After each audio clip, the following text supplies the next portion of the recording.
Om Sthapakai cha dharmasya sarvadharmaswarupine avatara varishtaya Ramakrishnaya te namaha. So, welcome all of you back, and after a long time we are resuming the class. Next time I shall try to avoid skipping the class during my travels. I can do online even while traveling, it's okay. So now we are continuing our discussion on Buddhism. It's a very interesting system of philosophy. During my travel, something happened, and there were a few emails that came regarding this Buddhism. So frequently they ask this question. It's a very natural question. Now, Buddha talked about these four noble truths, Nirvana, and then the Eightfold spiritual disciplines. And then today we hear and read a lot about Shunya. And so, where do we place these ideas, and what is the connection? How do we understand Shunya, emptiness, nothingness? And how do we understand it in the light of Buddha's ethical and moral teachings? I mentioned at the beginning of the class, Buddha's system was essentially non-speculative. And he emphasized this point again and again. He emphasized on the non-speculative aspect of his message.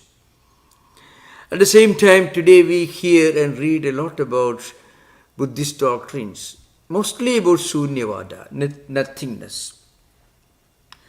So I want to put this idea in its proper place. So Buddha tells us that we need to have a transcendental outlook towards life. But himself was not a transcendentalist. Actually, he was in a kind of spiritual empiricist. In the sense, though he talked about Nirvana, he did not talk about some higher absolute reality up in the sky that we should strive to realize. He didn't talk in those terms. If he talked like that, then he would become an Advaitin, which he was not. But we are going to find out that actually he was an Advaitin in course of time. That was Vivekananda's view. Swamiji said that Buddha was only giving a humanistic interpretation of Advaita philosophy. So, first of all, he tells us that we need to understand the need for a transcendental ideal, and we develop this ideal by realizing that there is a basic fundamental imperfection or incompleteness in this world and in this life, which he called Dukka. So I want to emphasize again, by the word Dukka, he did not mean what that word means in the ordinary Sanskrit English dictionary, grief or sorrow. It was not sorrow.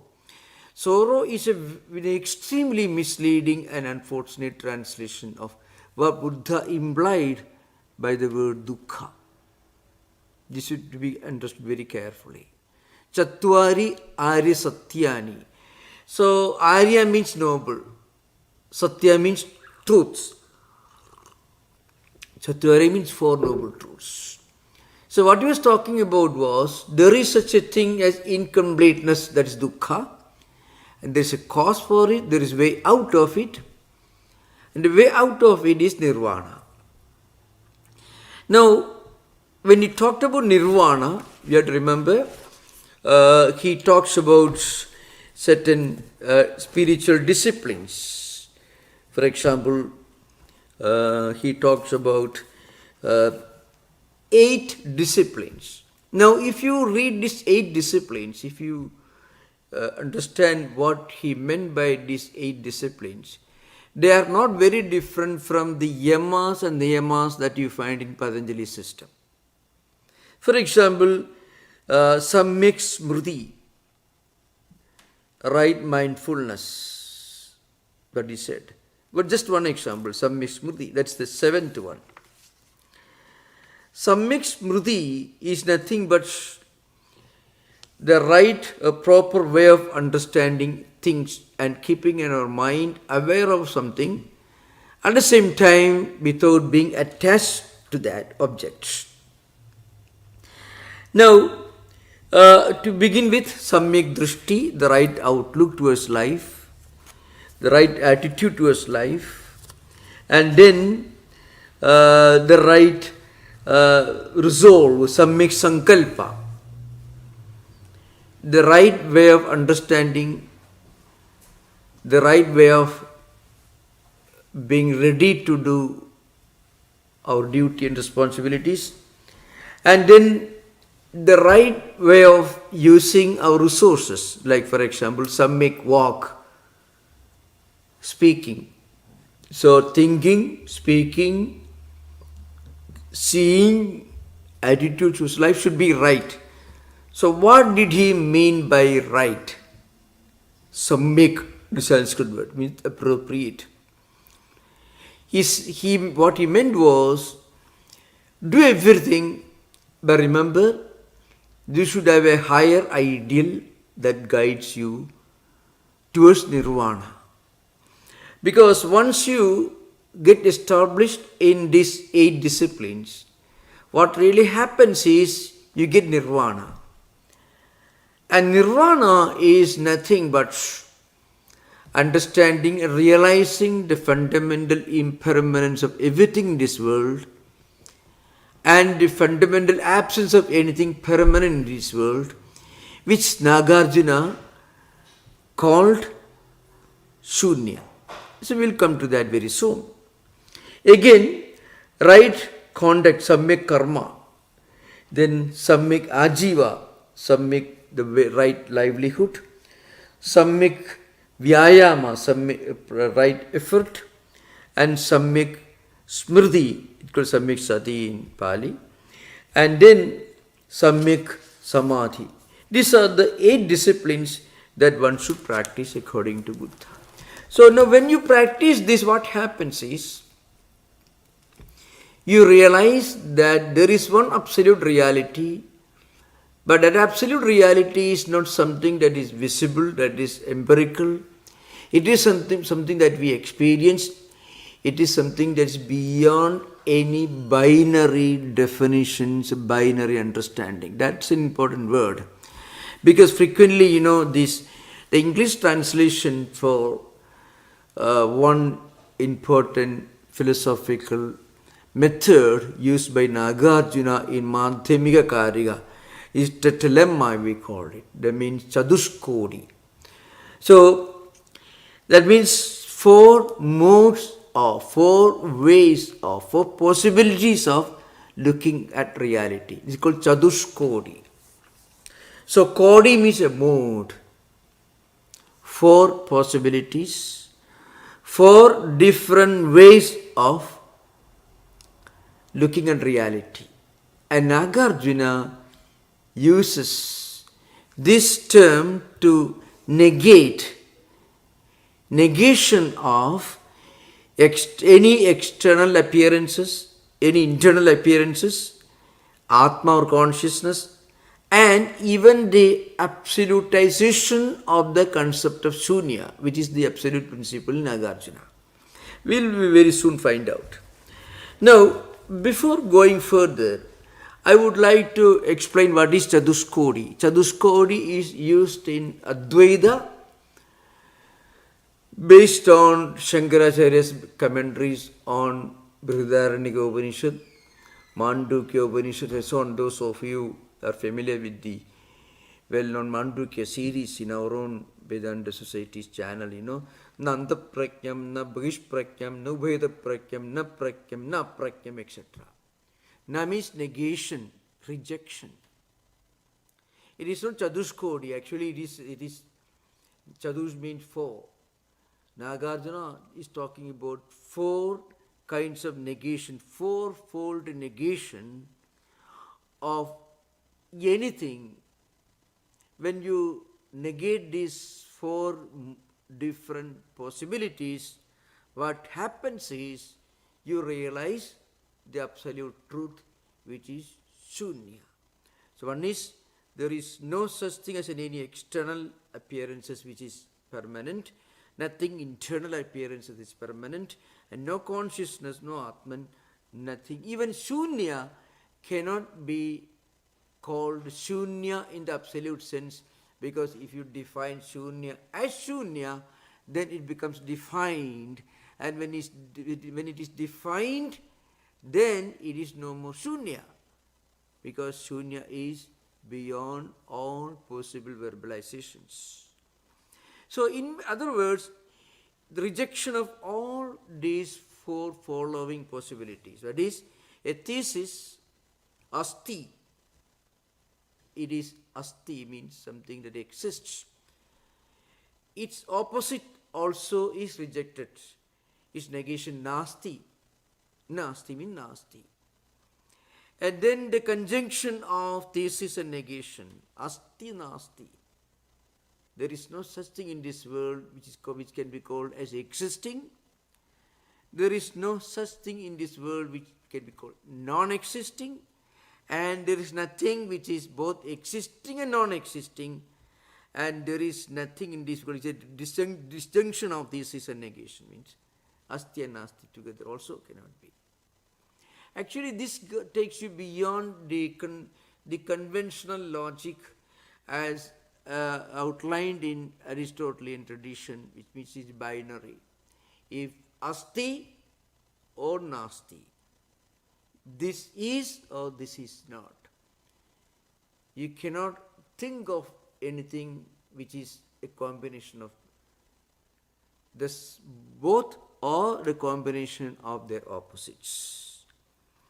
So this is central to Nagarjuna's philosophy of Shunyata, because it completely deconstructs the conventional logic and fixed views and rigidities, and it helps you to understand the absolute reality. Because what are these four possible prepositions that Nagarjuna is trying to negate and reject? One is, it is true, asti.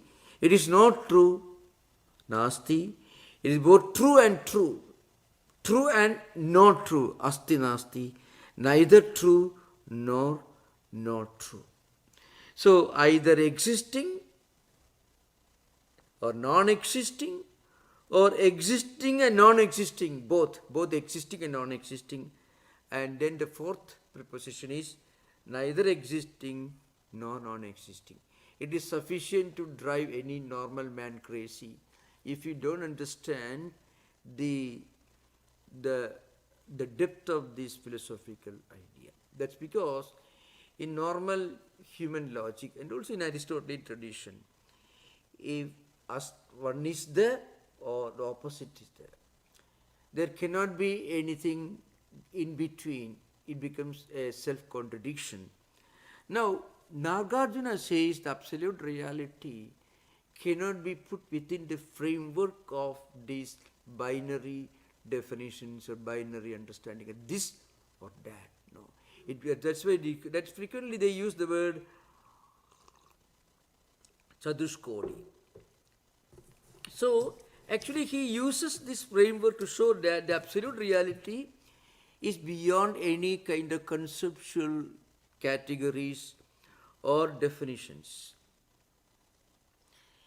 So Shunya is essentially a matter of inner experience, and that inner experience is beyond definitions. This will take Nagarjuna very close to Shankaracharya's philosophy. So, in fact, Gaudapada, of course, there is a famous Kariga in Gaudapada. Gaudapada was 6th century Advaita scholar who wrote the well-known book either called Mandukya Kariga or Gaudapada Kariga. Kariga means a commentary in verse. So he wrote this well-known commentary. So those who are interested, we have almost 144 classes on Mandukya Kariga. So Gaudapada in 6th century, that means almost 300 years or 200 years after Nagarjuna, Gaudapada writes asti nasti iti vadinaha chala chira chala sthira ubhaya abhavaihi avrunodi esha balishaha. So, people who are ignorant, they think of the absolute reality as something that is existing, or as something that is non-existing, or as something that is both existing and non-existing, or as something that is neither existing nor non-existing. So, the idea of Catuskoti became popular mostly after Nagarjuna's philosophy. Madhyamika Karika is a Bible of Nagarjuna, Shunyavada. Moola Madhyama Shastram it is called. It became very popular in Western world and it drew great attention. But you have to remember that a much more ancient text like Mandukya Upanishad, seventh mantra is nothing but a very, very profound exposition of this trilemma, what we call Catuskoti. That is a kind of argument which consists of four prepositions which are rejected. Four possibilities are rejected. The importance of this concept in the history of modern logic is, it was Nagarjuna's system that first drew attention of Western scholars to the idea that there is a higher logic than Aristotle could ever have dreamt of. That means something which transcends all possible human conceptions.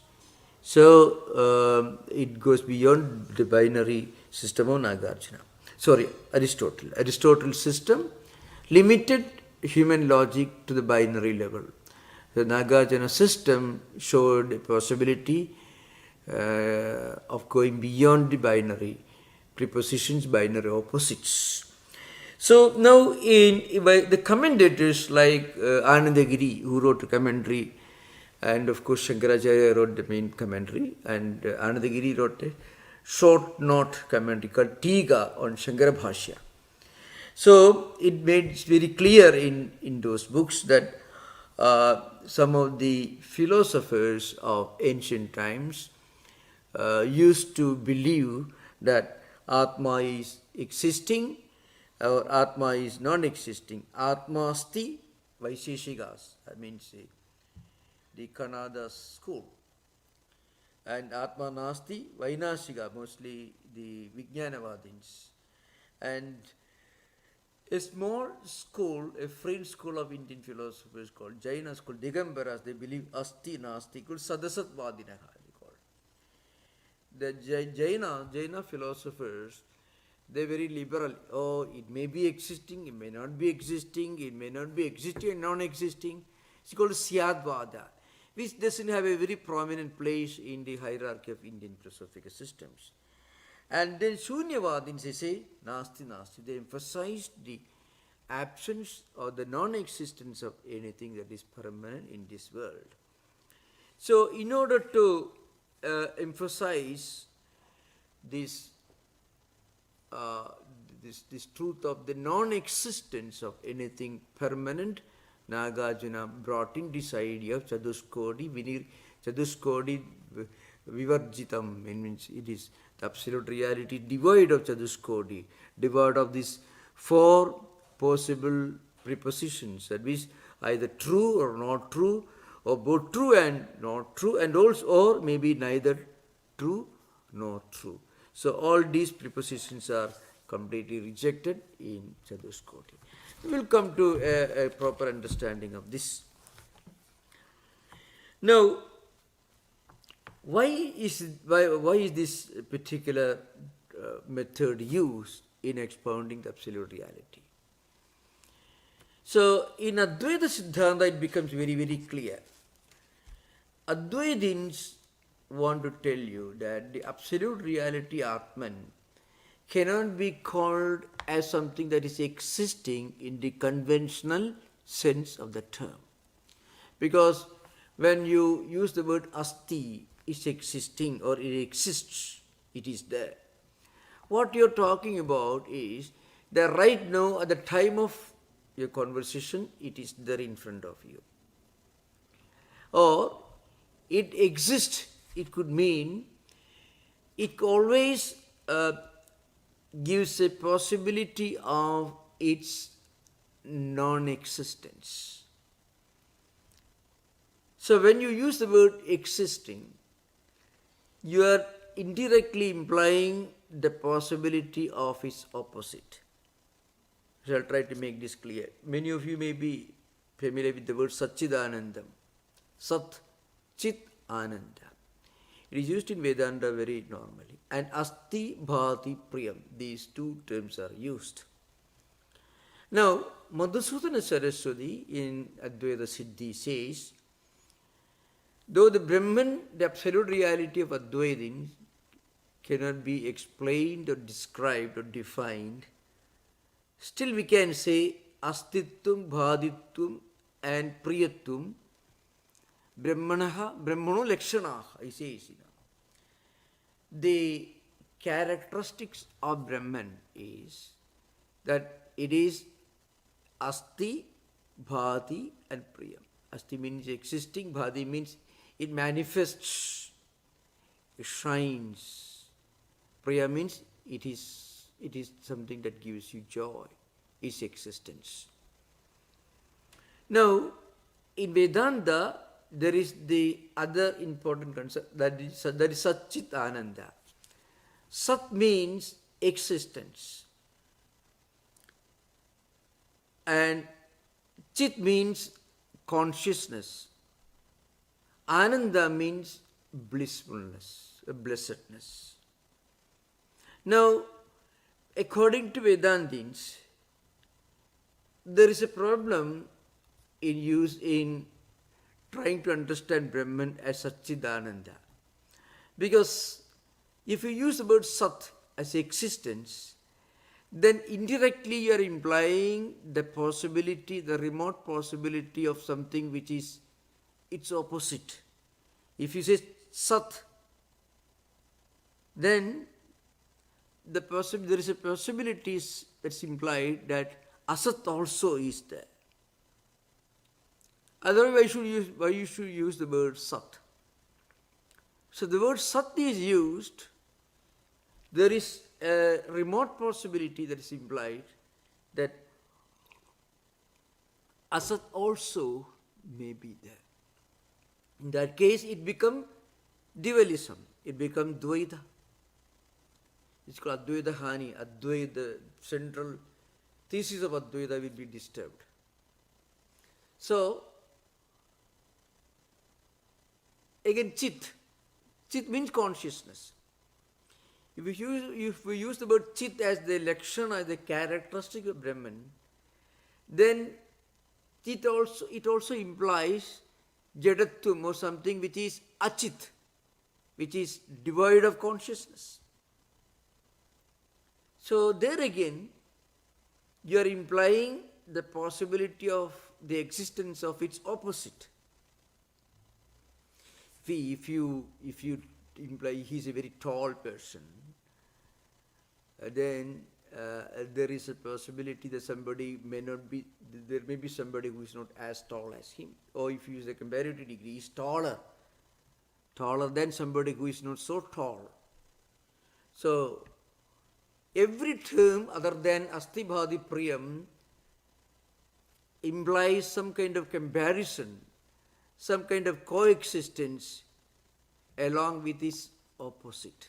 So if you use the word Chit, which means conscious, you are implying the possibility, a remote possibility of its opposite also existing. I mean, Achit also may be there. Jada means Adijada. Ananda.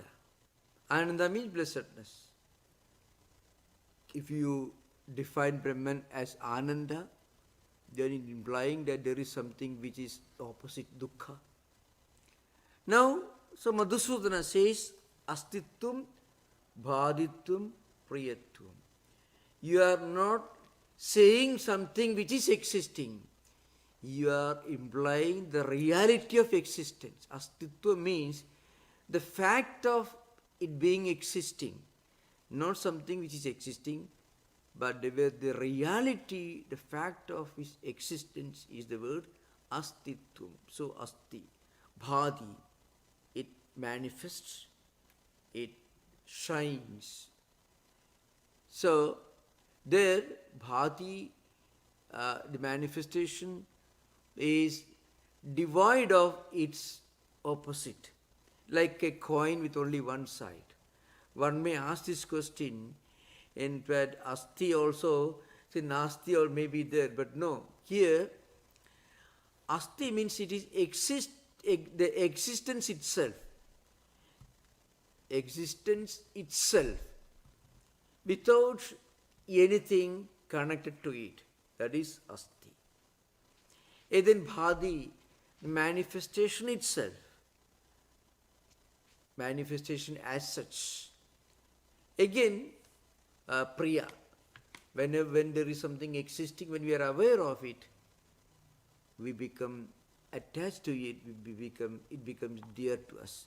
That's why Madhusudana Saraswati, trying to analyze the Tadastha Lakshana, that is, Yato Vaimani Bhudani Jayante, etc., indirect or remote definition or understanding.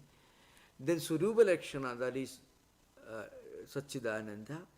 After analyzing this, he says the nearest way or the closest way of understanding Brahman is Asti Bhadi Priyam. Again, these do not constitute the definition of Brahman. This is as far as human mind can conceive of something which cannot be actually conceived, which cannot be mentally defined.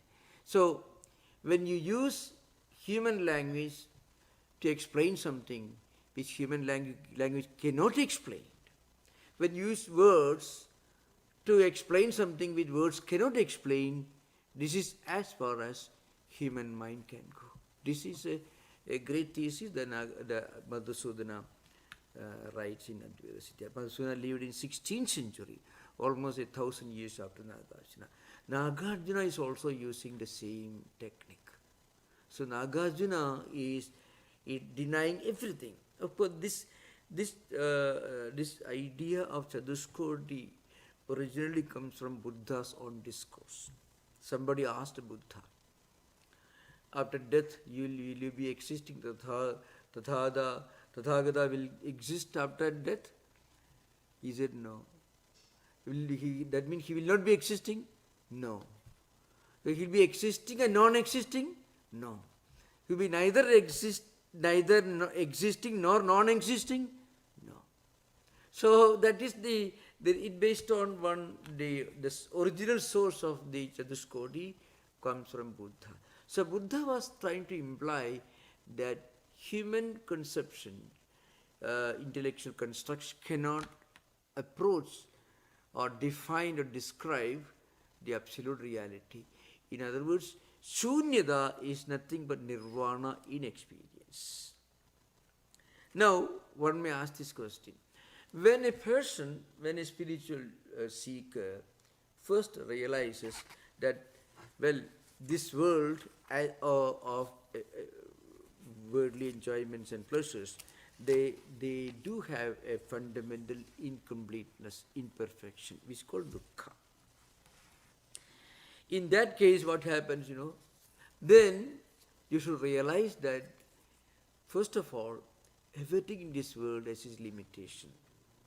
The spiritual journey in Buddhism and also Vedanta begins here. As we described this when we are describing Vivekchudamani, maybe I think day for yesterday. The first step in understanding Vedanta is that first of all you should know this world with all its enjoyments and pleasures and experiences, they may be okay, but there is something essentially wanting, something lacking, something incomplete or imperfect about all that we normally consider as valuable, as important, as significant in our life. And that is Nitya Anitya Vastu Viveka.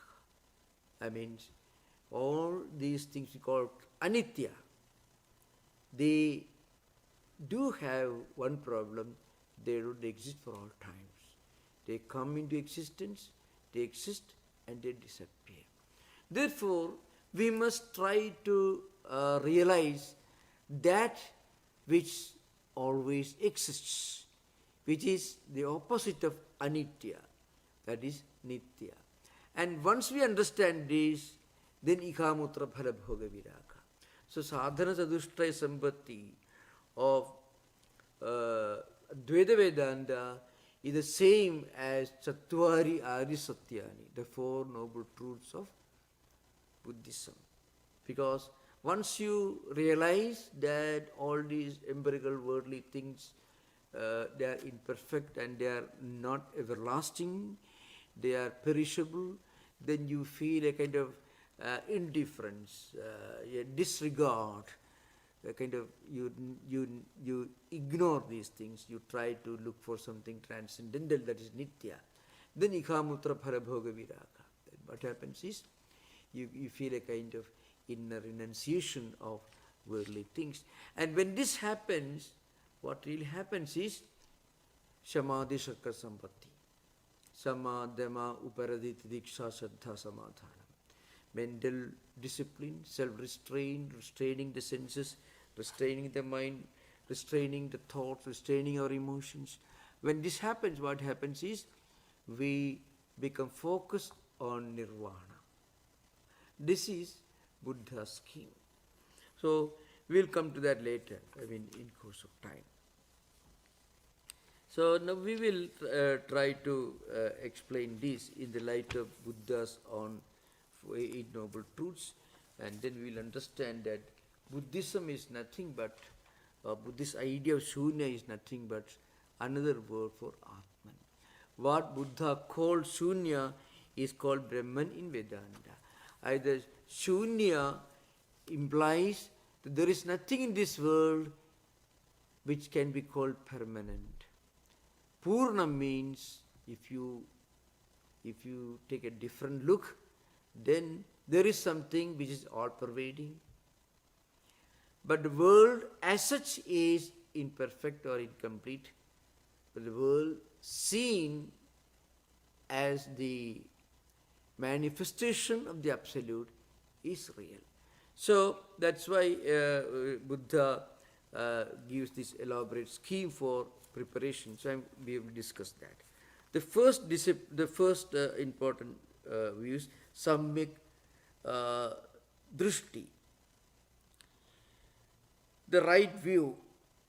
So Buddha says this, you find in the Abhidhamma and also in the Sutta Pitaka, you find how to develop the right view, Samyak Drishti towards the world. So Buddha says the first principle is the realization that there is no Atman. No, this is an important point. Anattavada.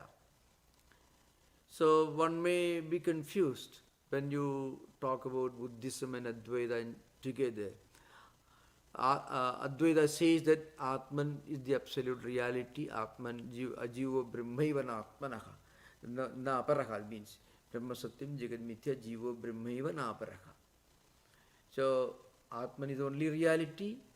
Atman is Brahman only. This is Advaita. And Buddhism tells you that there is no Atman. Now, Atta or Atma in Buddhism is used to mean something permanent, ever-existing, absolute reality. So when the word Anattavada is used, it means there is nothing in this world which is permanent, ever-existing, immortal, eternal. That's a real implication. Buddha never tells you that Nirvana is impermanent. He doesn't say that. Nirvana is the supreme goal. Nirvana is the natural result of Samyak Samadhi, the last of the Eightfold disciplines. So when a person reaches the last of the Eightfold disciplines, Samyak Samadhi, what happens is he gets out of this Pratitya Samutpada, the 12-link chain, which keeps a person tied to this world. Birth, life, death and rebirth. This continues, for example, avidya, samskara, vijnana, then namarupa, satyayanata, then sparsha, vedana, trishna, upadana, bhava, jadi, jaramarana. So, this happens. Jaramarana leads to future life. Avidya, samskara, all refer to past life. And then mind, body, that is namarupa, then sparsha, vedana, all these are linked to present life. So, this trishna, avidya, which causes the clinging to life, which leads to this continuous movement along this cycle of birth, life, death and rebirth. You come out of this. So the experience of coming out of this samsara, this cycle of life, death and rebirth, that is called nirvana. And nirvana also cannot be explained. Nirvana is nothing but the experience of shunyata, as explained in Nagarjuna system. And once you experience that, what happens is one just comes out of this wheel of samsara. So that's what happens when you reach Samyak Samadhi. So the beginning is, of course, Samyak Drishti. For that, the first discipline is Samyak Drishti. Samyak Drishti implies the realization when you look at life from a higher perspective, from a transcendental outlook. Then we realize life in this world, the world of senses, the world of birth, life, death and rebirth, there is something essentially impermanent and imperfect, that Dukka, the realization of the reality of Dukka, is the beginning of Samyak Drishti. Now when we realize this Samyak Sankalpa, then what happens if we take the right resolve, a strong determination to try to come out of this wheel of samsara, this dukkha. And then we practice all this. So you can find in the Dhammapada, in the 26th chapter, Brahmana Varga, which gives an elaborate description of the characteristics of a wise man. Brahmana Varga means the chapter dealing with the characteristics of a wise person. So you find examples of proper talk, proper conversation, proper way of doing things, all that you find in Dhammapada, in the book. That is Samyak speech, that is control of speech. Our conversation, our talk should be proper, should be appropriate, should not create any tension, conflict. Frequently, traditional Buddhist philosophers who are also familiar with Vedanta, they frequently quote these verses from Bhagavad Gita. I mean, the person from whom nobody expresses any fear, or person of whom nobody is afraid, and a person who is not afraid of anybody. That sort of using resources, our resources like speech, and also proper context. So here also you can find Buddhist traditions tell you that you have to draw examples from Buddha's own Jataka tales. Buddha's own evolution going through 543 life cycles. In each of these life cycles, he demonstrated how to practice these eightfold disciplines. Some make walk, some make drishti, some make sankalpa, etc. Some make karma, etc. I mean, the right context, or maybe that means Buddha, what he means is abstention from wrong actions. That is the emphasis. That is the real implication of this samyak kammanta or samyak karma is called it. Again, right livelihood. So, when we renounce wrong speech and wrong actions, what happens is then when we are able to live a right livelihood in a proper manner. So, the necessity of these rules lies in showing that even for the sake of maintaining life, one should not do anything that is forbidden. So, again, you can find examples in Buddha's own life. Buddha was practicing all these eightfold disciplines in each one of his 543 previous life cycles, Jataka tales. Again, right effort, samyak vyayama, means constant endeavor for one's own moral progress and giving up all evil thoughts and always following right thought. Many of these disciplines are even found in Ramanuja's Prapatti Siddhanta. It's very interesting. Buddha puts in simple language, that's all, some make effort, which is possible only, according to Ramanuja, when we resign ourselves to the Lord's will. So, Anugulyasya Sankalpaha, Pradikulyasya Varjanam. These two characteristics of a prapanna, somebody who has surrendered himself to God's will, can be found demonstrated in Buddha's life. It means always making the right effort and always abstaining from anything that is wrong, that can block the forward progress. Because any wrong action, any wrong sankalpa, any wrong vyayama, any wrong karma, if that means any deviation from samyak vyayama, samyak drishti or samyak karma, any deviation can delay one's progress in spiritual life. So, one may go back to previous life and again begin one's journey from where he left behind.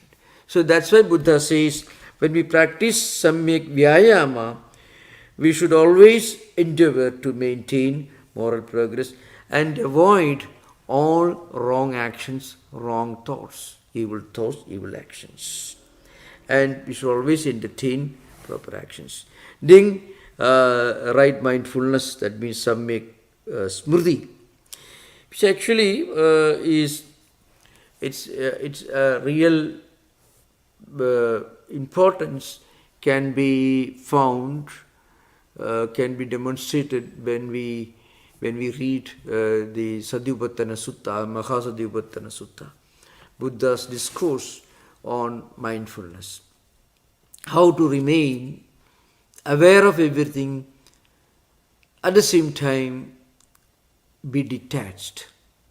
So how do we remain detached when we are aware of something? That the discussion comes in Satyupattana Sutta. Satyupattana Sutta is a shorter one, which is meant for monks, and Mahasatyupattana Sutta was meant for the laity. So, when we look at various things that happen in our life, and when we look upon them as if we are witnesses, we are just witnesses. And also remember that all these experiences are coming and going. They are essentially impermanent. So when we keep in our mind, when we are aware of the fact that they are impermanent, at the same time when we are aware of the experiences, So awareness of their impermanence and also awareness of their reality.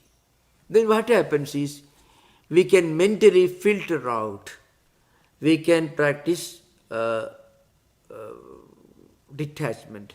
So Mahasmriti Upasthana means that's Mahasati Upattana. So a proper memory, proper awareness, at the same time be established in that awareness and also in the detachment. So when we are detached to something that we are aware of, the experiences that we are aware of will not leave any samskara or vritti in our mind. Because if experiences are allowed to register the vritti or samskara in our mind, then again that can lead to trishna, desire, clinging to life, actions, then good and bad actions, and this again can cause a continuation of this wheel of samsara. So that's why according to many Buddhist scriptures, this Samyak Smriti, Samyak Sati is very, very important. Samyak Smriti is possible only if one had already practiced the previous disciplines, Samyak Drishti, Samyak Vyayama, etc. Because without going through the previous disciplines, like for the right context, the right word, the right interaction. So, for example, this Samyak Sankalpa or Samyak Vak, Samyak Karma and Samyak Ajiva, Samyak Vyayama. If all these disciplines are not done in a Samyak, in an appropriate manner, keeping in mind Chattvari Arya Satyani, then if you are not doing it with that right attitude, that is Samyak, then we won't be able to practice detachment when we are experiencing various things. Awareness can create attachment if you are not ready for it. That's why when we already practice all the 6 disciplines up to Samyak Vyayama, then what happens is mind can be free from any samskaras. So such a person will be able to practice awareness and also detachment. Be aware of something, but also mentally one should be able to detach himself from it. When this happens, no vritti, no samskara is left in the chittam, and therefore there will be no cause for embodiment, for the continuation of the samsara. And after fully being established in this, one gets Samyak Samadhi, the right concentration. It's the last step, and this leads to Nirvana. So, if you have already gone through all the previous disciplines, what happens is one be totally free from any passions, thoughts, or attachments, or anything, and this takes us towards pure and unruffled mind. And again, what happens is one should be able to practice Nirvana.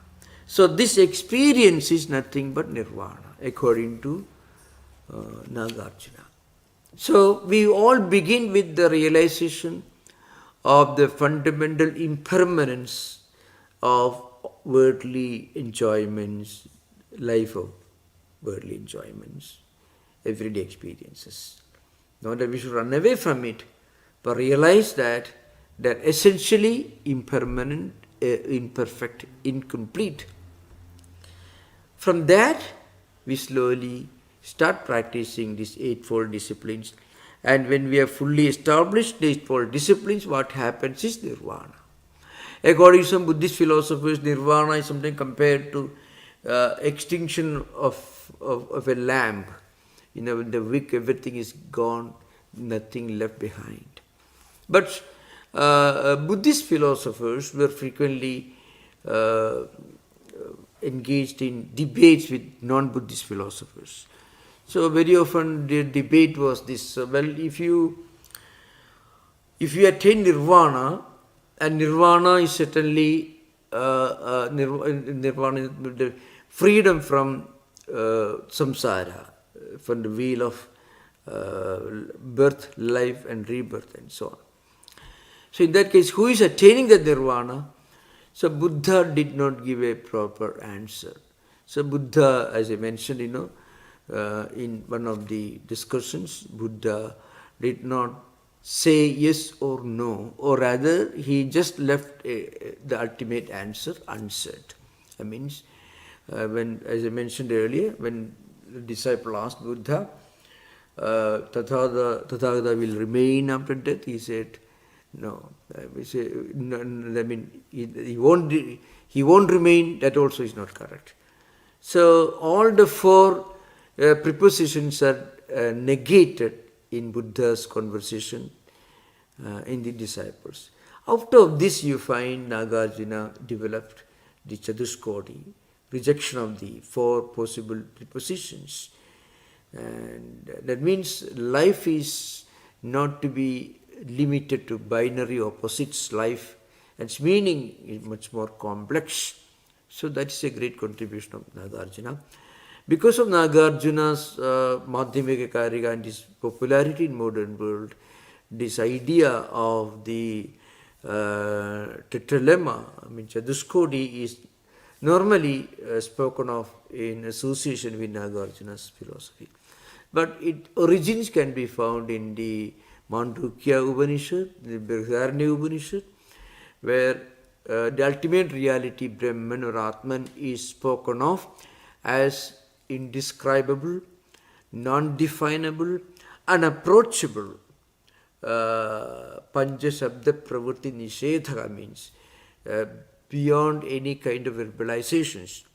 So from that, Nagarjuna developed this wonderful concept of Catuskoti in his attempt to emphasize the non-describability of Shunya.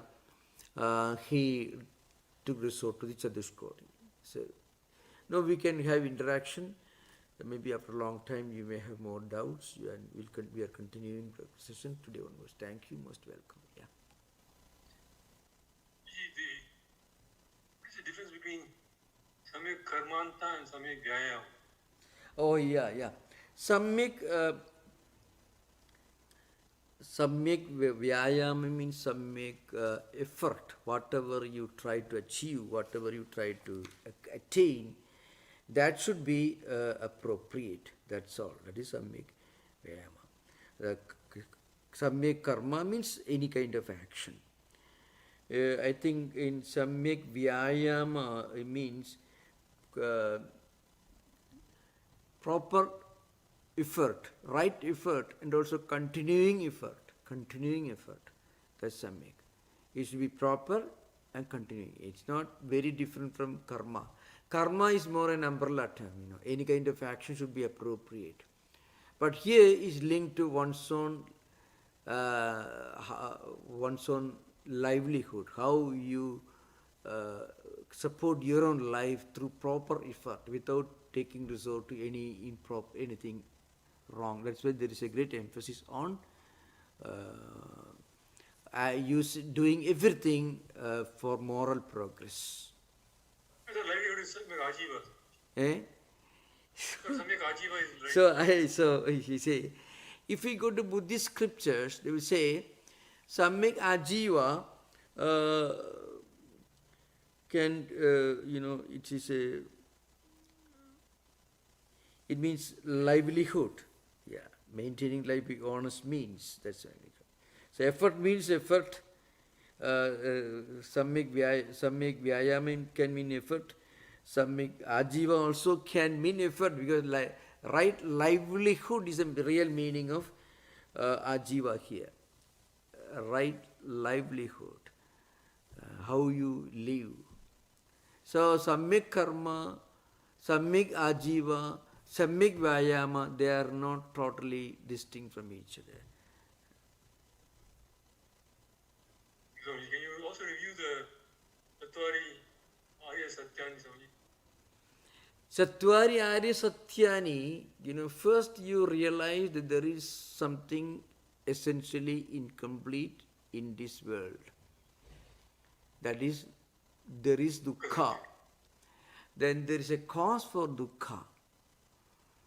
And that cause, and again, that cause can be removed. And once that is removed, one can attain, that third one can attain Nirvana. That Nirvana can be attained only by the practice of Eightfold disciplines, beginning with Samyak Drishti. As you mentioned, Samyak Ajiva, Samyak Vyayama, Samyak Karma, they are somehow interrelated. But then there is, for example, in Samyak Ajiva, there is a great emphasis on honesty. I mean, by honest means one should earn one's livelihood. That's there.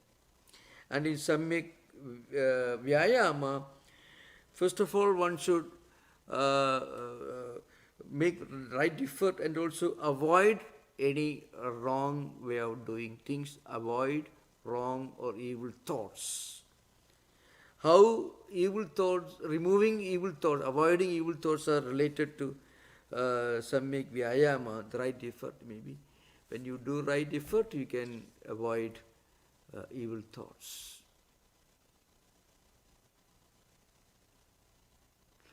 I can tell you that anyone who actually practices this, they all come together. Only the 7th and 8th are advanced stages. The other can come together. When you have the right attitude, then you will be doing the right karma. Then your ajiva, your livelihood, your effort, your vyayama, your karma, everything will be appropriate. Only Samyak Smriti and Samyak Samadhi, 7th and 8th, are more advanced. But that also naturally happens when you are fully established in all the 6 disciplines. 7th Samyak Smriti also becomes natural and easy. Remember one thing you have to remember, see, I mentioned this. In spiritual life, it doesn't happen 1, then 2, then 3 like that. That's not our mind doesn't function like that, He said, first let me get established Samyak Drishti. Then it doesn't happen like that. When you develop Samyak Drishti, the mind automatically will start thinking of practicing Samyak Karma, Samyak Vyayama, Samyak Ajiva, and Samyak Sankalpa. All these come automatically. In life, they come together. But not like when you do working with a machine, you can't do all of a sudden. 1, 2, 3, you have to go. But in life, the speed of the mind is higher than the speed of physical activity. When you take the right Samyak Sankalpa, along with that Samyak Karma also will come. Again, your Samyak Drishti is proper, the right view, then you can't do anything which is not Samyak, which is not appropriate, which is not right. With the same mind will naturally prompt you to do things properly. Thank you, Maharaj. Yeah. Hello. Yeah. My question, you have mentioned that Nagarjuna doesn't lift, but he was inspired by some language of Mandukya Upanishad. There's one word that you said was shared, this prapancho pashamam. Can you explain this word and what it means and if it's different between the contexts? Thank you. Prapancho pashamam shantam shivam advaitam chadutham maninde sa atma sa vijñeha. This is the 7th mantra of Mandukya Upanishad. Actually the most important mantra of Mandukya Upanishad. It begins like Nanda Prakyam, Nabhi Prakyam, Naveda Prakyam, etc. So, Prapanchopashamam, Prapancha means this world, the experience, the world of our empirical experiences, the five senses and mind, whatever they perceive, is Prapancha. Upashama means they get self-destroyed, self-dissolved. Now, when in a way, this can be very easily interpreted in the light of Buddhist concept of Nirvana. In Nirvana, this is what really happens, The Prapancha gets self-dissolved, and when that happens, there is no more rebirth. So in Vedanta, what it means is, the world of five senses and mind as a permanent reality, that completely disappears. And when that disappears, you continue living in this world, but your outlook towards the world will be different. You won't be looking at this world as something to be enjoyed or something enjoyable, something that is very important. You may live in this world, but the world is not a big deal for you.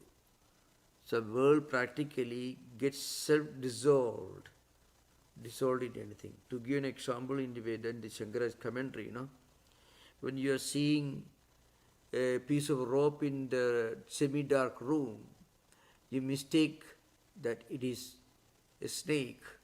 When you bring light, that snake gets self-dissolved into the rope.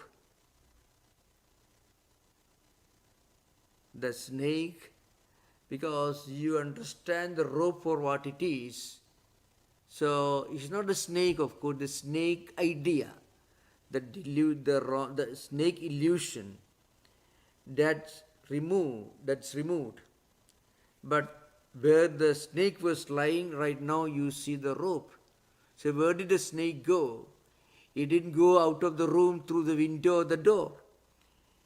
It got self-dissolved into the rope. Like that. Now we look at this world, we see this world is a wonderful thing. Brahma Satya, we know that Brahman is only reality. But still it's only a concept for us right now, an idea, a philosophy. But as soon as we realize the truth of Brahman, what happens is the world remains where it is. The world, nothing happens to this world, but the way we look at the world will be different. When you bring light, you are looking at the same object which you thought was a snake. But right now what you see there is a piece of rope. So an hour of Brahman looks at this world, but what he experiences is something non-different from Brahman. Okay, that's all. The same man with the same eyes is looking at the same object which he previously thought was a snake. But now the snake has self-dissolved. Upashama means gradually, completely self-dissolved, and you become a snake. Actually, the world did not disappear. The snake also did not disappear because there was no snake, really speaking. The snake did not merge into the rope. So the world doesn't merge into Brahman. What you previously thought with the world of Nama, Rupa, names and forms, is now seen and perceived to be non-different from Brahman. That's why Brahma Satyam, Jagat Satyam, that is experience. Brahma Satyam, Jagat Mithya is philosophy. That is the meaning of Prapanchopashamam. That's why Prashantam, Shivam, Chaturtham, and Advaita is mentioned here. Okay? Thank you for the question. Yeah. That's great, Shay. Thank you. Thank you. All set? So, Okay, I will ask a follow-up, and it's maybe a more general question, which is, feels like throughout this, the many centuries, there is this dialogue between Buddhism and Vedanta, and there's great lengths to differentiate, right? Like, to say our view is different from the Buddhist view in this way. But in reality, it feels like if you experience this prapancho pashamam, there is no different, like, the end of the line is the same, right? It's like, or it is not even the same, it's not different, right? This prapancho pashamam is the same, and maybe the snake is dissolving to a rope, or the snake is just dissolving, but really there's this stark differentiation is a philosophical one, but not really one of the end. Yeah. When you talk about the debates between Buddhism and Advaita Vedanta in 9th century or 10th century, you have to remember it was a fashion, part of intellectual culture in those days, to study, write books, and engage in debates. So that also should be kept in mind. Great Buddhist monks and great Advaita Vedantic monks used to meet and discuss and debate, write books. It was part of an intellectual culture at that time. Nobody was quarreling. See, recently I went to Cambodia to see the Angkor Wat. The greatest Hindu temple, the biggest, largest Hindu temple in the world is Angkor Wat, not in India, but in Cambodia. That place, that temple, today, it looks like a Buddhist temple, now you can find Vishnu had 4 hands, now 2 hands are there, but looks like Buddha. So, according to the king who ruled the place, the religion changed hands. There was a Hindu king who actually built it, Suryavarman. It was a Hindu temple, Vishnu temple, but then and after that, Buddhist king came and he converted into a Buddhist place. Again, it happened, again and again, so many temples there. So now, they changed the temple from Buddhist to Hindu and back to Buddhist, it happened. In India, what happened was, when you don't agree with Buddhism, you write a book or commentary, and then you have debates. This is what they did all the time. So, this is the culture. I think as a popular practice, it reaches peak during Shankaracharya's time. Because you are going around the world and you are challenging Buddhists. Now, here again, I have to give a very important point to be made here is, Shankaracharya lived in 8th century AD.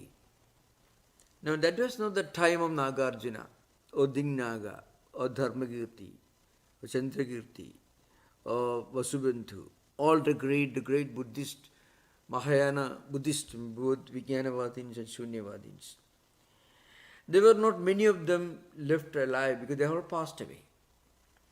And one great scholar, according to some good scholar, Dhammapala, who wrote Alambana Pariksha, a book, and some of the followers of Dignaga were also living at that time.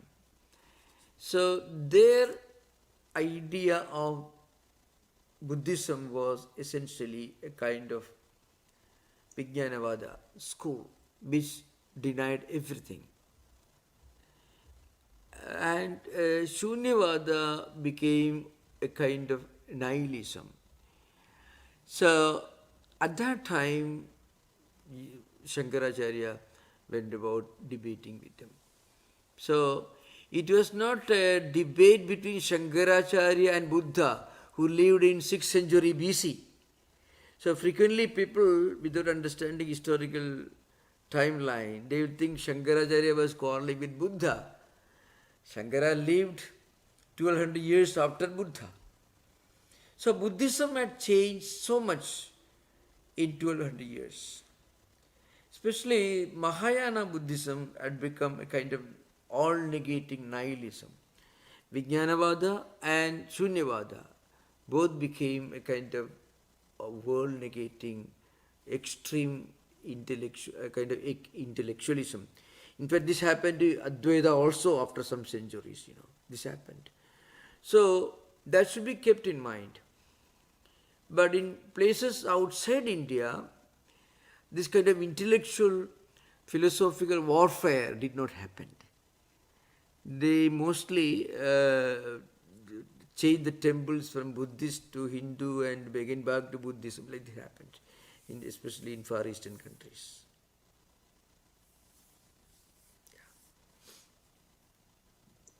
Thank you. Yeah. Thank you, Maharaj. David, with a little more forbearance, please. Just following on that question of differences, Maharaj. Yeah. Did this play itself out in the 20th century during Indian independence movement? The role of the Buddhists was, we don't hear as much about it, but were they shoulder to shoulder with the others? Yeah, there were not so many Buddhists in India to begin with at that time. I mean, to become so significant. There were great Buddhists. Ambedkar, the great constitutional expert, was a Buddhist. He became a Buddhist actually.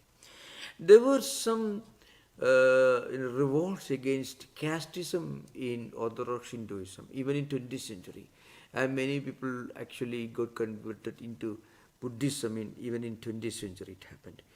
But then they were in small isolated places, maybe a few tens of thousands, that will be very insignificant in a huge, demographically very huge country like India, There were certainly some cases where people were outcast within Hinduism. That is in the 1950s and 60s. They got converted into Buddhism as a revolt against the social injustices within Hindu society. Gandhi was one of the champions of eradication of these social injustices. So under Gandhi, there was a lot of reform movements. So it's gone completely. But as you mentioned, there was certainly a trend among some Hindu groups to become Buddhist. But it's totally non-violent, in a very, very non-violent manner, unlike the time of Islam. Christian missionaries also did, but Gandhi had to write an article he published in our own publication, Vedanta Kesari, He said, I would rather welcome Jesus Christ.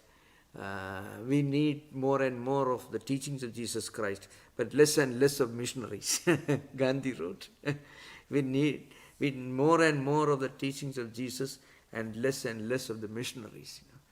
So Gandhi was a staunch champion of interfaith dialogue and great admirer of Christianity, rather Jesus and his teachings, but not of missionaries. So you find. Thank you, Maharaj. I guess it comes under the category of applied philosophy. Yeah. Thanks for answering that question. David, please go ahead. Yeah. Welcome back. Yeah, welcome back, David. Yeah. Hello, Swami. Yeah. I'm reminded in this discussion, I wonder if Buddhism had changed so much that it was perhaps not as effective. Because I remember with discussions with Swami Sat-Chit-Ananda, he said that he did not think it was possible to realize without a positive. So the concept of Atman, that just pure negation, he didn't think that would be effective. He didn't even think that could work as a spiritual practice. That's true. However, when you attain Nirvana, who is attaining Nirvana? Liberation. So that question is frequently raised in the debates between Buddhists and Advaitins. So that's why Buddha was not even an agnostic, leave alone being an atheist. He was not even agnostic. For some reason, he was silent on some of the fundamental metaphysical questions of the existence of a monotheistic God as such. Buddha did not deny, but he never affirmed, I think. In that respect, he is called an agnostic. But then, for all practical purposes, Buddha himself became one of the deities in India. Some of the biggest temples, see, I mentioned this Angkor Wat. It's a Buddhist temple right now. It's a Buddhist temple.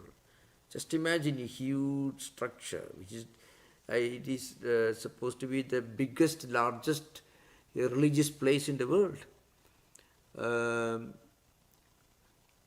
Now it's a Buddhist center, Buddhist temple right now. So Buddha himself became a big monotheistic God for all practical purposes, everywhere. So, though he himself didn't want that, certainly not, but then he himself was against temple worship as such, but he himself became a temple deity in course of time. Yeah. So I had another question.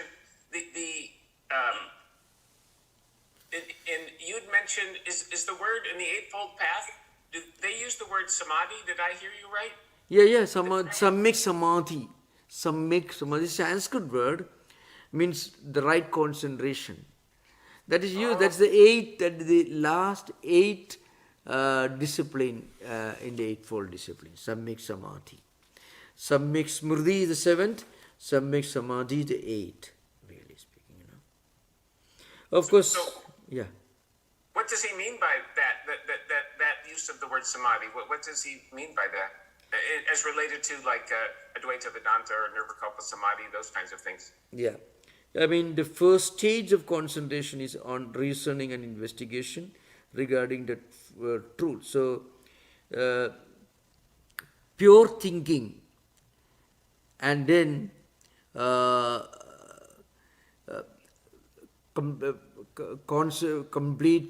completely absorbed meditation, free from any kind of reasoning, going beyond all reasoning. And also there is an emphasis on the joy of tranquility, which is a part of the samadhi. So first of all, going beyond all reasoning, going beyond all thoughts, logical thinking and investigation, and again completely unruffled, undisturbed meditation and total freedom from reasoning.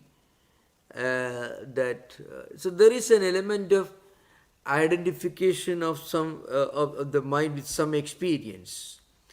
The joy of tranquility. There is the joy of indifference to different emotions and feelings, sukha, dukkha, joy or pain or anything like that. So, going beyond the body consciousness. All these are different stages in the Samyak Samadhi. Going beyond reasoning, beyond pain and pleasure, and this detachment with the body consciousness, and that infinite joy and tranquility that you feel when you are free from this entanglement of Panchaskandhas, its association and identification, that we'll discuss later. There are a few things to be added later. We were not completed Buddhism. The discussion will continue.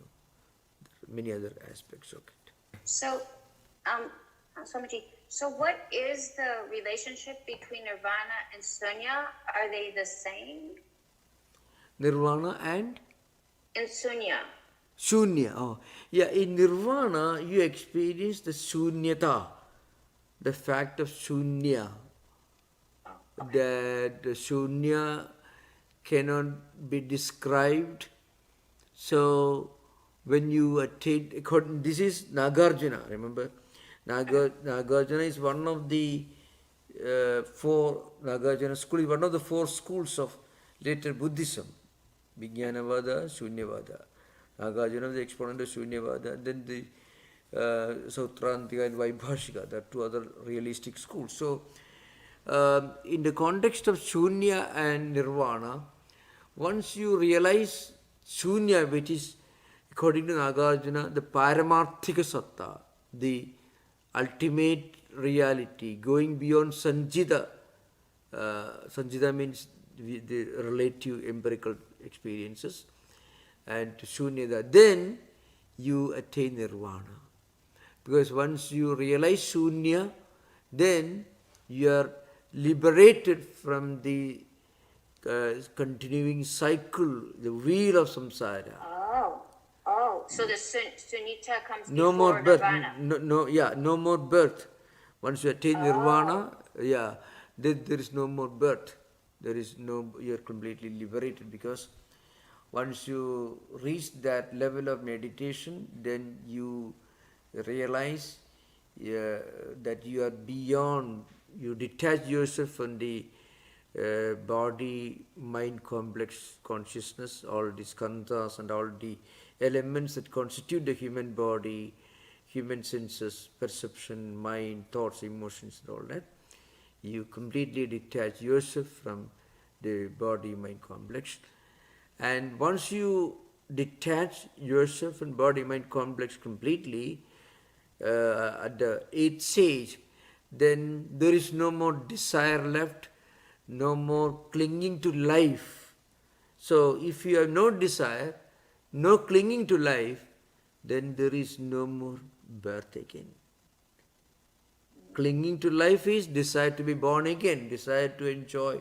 So when that's completely gone, what happens is, it's like fuel is completely gone, so the fire is dead. Literally that is used. A lamp which gets self-extinguished. So why do they say that Buddha believed in sunya and not nirvana? Now Buddha did, I think, Shunya is a word, Shunya is the concept of Nagarjuna. So remember, Buddhism produced hundreds of philosophers. So Hundreds, it's Nagarjuna's. thousands of scriptures. So Nagarjuna was perhaps the most well-known philosopher who he lived around 4th century AD. So he wrote this well-known book, Madhyamika Karika or Mula Madhyama Shastram, which is the Bible of Shunyavada, Shunya, the school of Nagarjuna. So in that book, he develops this concept of Shunya. Oh, I see. Yeah. I see. And that's how people, because when people talk about, oh, did Buddha believe in God? The answer is like, oh no, he believed in sunya, right? Yeah, and another reason seems to be because, Buddhism came to this country in 19th century. Dr. Suzuki and others, and again, after the Second World War, Mahayana Buddhism, especially Shunyavada, became very popular, and many of the Western scholars were highly attracted towards this concept of Catuskoti, tetralemma we call. Dilemma, you heard this if you read Aristotelian logic, which is binary, two opposites. So Nagarjuna's wonderful concept of there is something that goes beyond the binary opposites. You need not limit with only two prepositions. The absolute reality cannot be called existing or non-existing. So we can go beyond these binary opposites, binary definitions. There may be something which is existing and non-existing are combined. That takes you far beyond Aristotelian logic. So many thinkers in modern times are struck by the profoundness, the depth of this concept. I mean, we cannot define or understand anything exclusively in terms of binary opposites. That is, we are limiting our own understanding, our reasoning power. there may be things which don't belong to any of these two categories. Right. So Nagarjuna's system became very popular. The Catuskoti, the trilemma idea was essentially, it came from Nagarjuna to the Western world, though it is found in the Upanishads, found in Shankara's commentary, but in modern Western world, it became so well known because of many of the great books. It was advanced. It was advanced by the early Western scholars. Yeah. I heard even it has influenced many thinkers, because and you have to remember in the Christian Abrahamic hierarchical thinking, either this or that. So Black or white. yeah, so a third possibility they cannot even think of. But Nagarjuna is thinking, it is true, it is false, it is both true and false, neither true nor false. So four propositions are, and these are denied. Nagarjuna denies all these four propositions, That's called tetralemma, Catuskoti. Catuskoti is found in, as you mentioned, I referred to this in Gaudavada Kariga, in Alahada Shanti Prakaranam, the 4th chapter of the Mandukya Kariga, you find this. Okay. So thank you. I think we had a wonderful discussion. Thank you. Om Shanti Shanti Shanti Harihi Om Tat Sat Sri Ramakrishna Pranamastu.